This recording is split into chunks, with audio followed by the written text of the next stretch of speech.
आज हम पढ़ते हैं दर्पण का आवर्धन कि दर्पण से हम किसी वस्तु को कितना आवर्धित देख सकते हैं। दर्पण का आवर्धन हमें यह बतलाएगा कि वस्तु हमें कितना गुना बड़ी दिखाई दे रही है।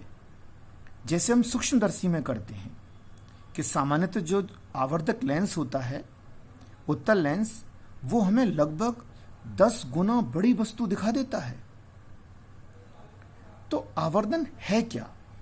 दर्पण द्वारा प्रतिबिंब की लंबाई एवं वस्तु की लंबाई के अनुपात को हम दर्पण का आवर्धन कहते हैं। प्रतिबिंब की लंबाई को यदि हम I से और वस्तु की लंबाई को यदि हम O से व्यक्त करें तो M का जो सूत्र होगा वो होगा I/O। प्रतिबिंब की लंबाई को हम H डैश और वस्तु की लंबाई को हम H से रिप्रेजेंट कर रहे हैं। अब हम अवतल दर्पण के लिए सूत्र का निर्माण करते हैं। अवतल दर्पण लेकर हम आवर्धन के सूत्र का निर्माण कर रहे हैं, मतलब आवर्धन का सूत्र निकाल रहे हैं। माना कि एक अवतल दर्पण है, ये इसकी मुख्य अक्ष है, O इसका ध्रुव है और ये F फोकस है, C वक्रता केंद्र है और वस्तु कहाँ रखी हुई है? अनंत और C के बीच में। तो वस्तु का प्रतिबिंब बनेगा F और C के बीच में।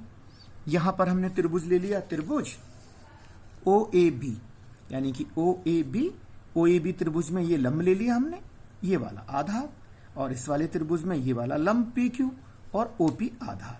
दूसरा त्रिभुज अपना PQO। अब देखिए पहले वाले त्रिभुज के लिए tan थीटा दोनों समरूप हैं, तो AB लंब बटा आधार, AB अपॉन OA। दूसरे वाले त्रिभुज के लिए लंब PQ अपॉन OP। अब हमें H डैश अपॉन H के रूप में चाहिए, यानी कि प्रतिबिंब की लंबाई और हमें वस्तु की लंबाई का अनुपात चाहिए। तो हमने PQ अपॉन AB कर लिया, AB को हम नीचे लेके आए, OP को हमने यहाँ रख दिया। तो ये PQ upon AB, OP upon OA। अब PQ हमारा H डैश है, बिल्कुल सही। AB हमारा H है, बिल्कुल है। किसकी लंबाई है? वस्तु की लंबाई है। और PQ किसकी लंबाई है? आपकी प्रतिबिंब की लंबाई है। अब PQ और AB ज्यामितीय तरीके से किसके बराबर हैं? OP और OA के। तो OP हमारा किसके बराबर है? प्रतिबिंब की दूरी। कहां से? ध्रुव से। तो वो क्या है? V। और OA ये क्या है? बिंब की दूरी। कहां से? ध्रुव से। तो वो क्या है? हमारा U। अब हम सूत्र में रख देते हैं, M बराबर H डैश अपॉन H। तो H डैश क्या है? मुख्य अक्ष के नीचे बन रहा है अभी इस कंडीशन में। यदि किसी तरीके से H डैश ऊपर बन रहा होता तो हम उसको पॉजिटिव लेते, लेकिन अभी नीचे बन रहा है तो हमने उसको नेगेटिव लिया। और H क्या है? ऊपर बन रहा है, ऊपर है तो वो पॉजिटिव है। और V इस स्थिति में V भी क्या है? हमारा नेगेटिव है और U भी नेगेटिव है, क्योंकि दोनों U तो सदैव नेगेटिव होता है, चाहे दर्पण कोई सा भी हो।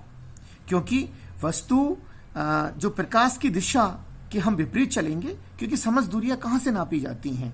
ध्रुव से नापी जाती हैं। तो माइनस से माइनस कैंसिल हो गया और ये वाला माइनस बच गया। तो इस स्थिति में यानी कि वास्तविक प्रतिबिंब के लिए M का जो सूत्र है वो माइनस का V अपॉन U है।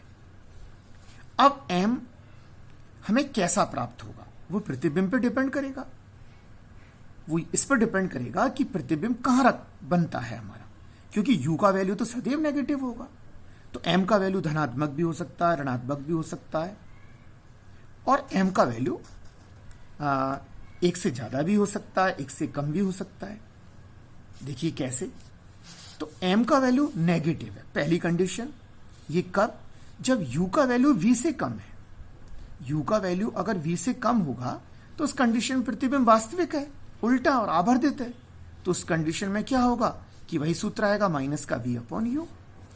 फिर M नेगेटिव है, कब? जब V का वैल्यू U के बराबर हो। कोई बात नहीं, V का वैल्यू U के बराबर होगा तो M का वैल्यू वैसे तो 1 आ जाएगा, लेकिन साइन तो नेगेटिव ही होगा, क्योंकि प्रतिबिंब कैसा बनेगा? वास्तविक बनेगा, उल्टा। और बिंब के समान आकार का तो खैर होगा ही, क्योंकि V का वैल्यू जब U के बराबर होगा तो V U को कैंसिल कर देगा। ऐसी स्थिति कहां प्राप्त होती है?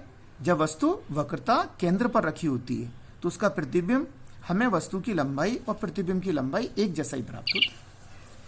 अब हम थर्ड केस ले लें, M का वैल्यू नेगेटिव, अभी जो हम पढ़ रहे थे ऊपर वाला केस, तो उसमें क्या होगा? V U की तुलना में कम होगा, तो प्रतिबिंब वही वास्तविक होगा, उल्टा होगा।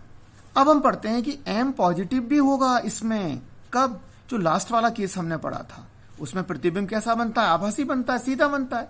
तो उस कंडीशन में v का वैल्यू पॉजिटिव होगा, और जब v का वैल्यू पॉजिटिव होगा तो u तो हमारा नेगेटिव है, तो फिर नेगेटिव से नेगेटिव कैंसिल हो जाएगा, तो m हमें पॉजिटिव मिलेगा। तो अवतल दर्पण में जब प्रतिबिंब वास्तविक बन रहा था तो उन सब कंडीशन में m का वैल्यू नेगेटिव था, सारी कंडीशंस में। और जब प्रतिबिंब आभासी यानी कि आभासी बन रहा है, आभासी है तो सीधा बनेगा, तो उस कंडीशन में m का वैल्यू पॉजिटिव होगा। अब हम उत्तल दर्पण की बात करें तो उत्तल दर्पण के लिए सूत्र तो यही रहेगा, m is equal to minus v upon u. बस अब हमें v और u का वैल्यू पुट करना है। तो जब हम v और u का वैल्यू पुट करेंगे तो v का वैल्यू हमने रख दिया पॉजिटिव, u का वैल्यू हमारा नेगेटिव होता ही है, तो हमने माइनस का v अपॉन u रखा।